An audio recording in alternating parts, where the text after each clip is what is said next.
Tatlong hinihinalang tulak ng drogang nalambat ng mga otoridad sa isang buy-bust operation sa Quezon City. Aabot sa 100 milyong pisong halaga ng umano'y shabu ang nasabat sa mga suspect na konektado umano sa Chinong naaresto kamakailan at nasampal pa ni Mayor Herbert Bautista. Balita hatid ni Oscar Oida.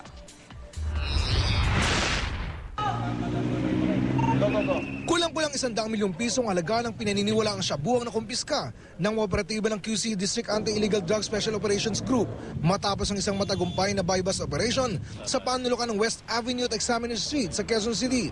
Alas 5:45 ng umaga, gamit ang 3 milyong pisong marked money, nagpanggap na buyer ang makagawad ng daid.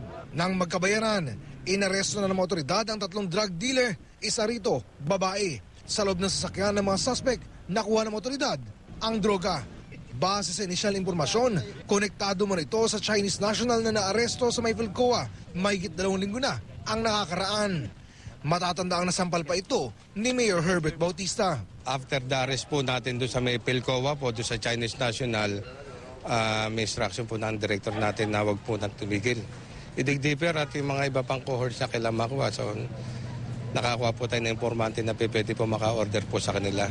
Kumpiyansa naman ang pamunuan ng QCPD na malaki ang ibababa ng bentahan ng droga sa lungsod, bunsod ng sunod-sunod na operasyon. Malaki ang ibaba yan. Siyempre, magkakaroon tayo ng supply reduction.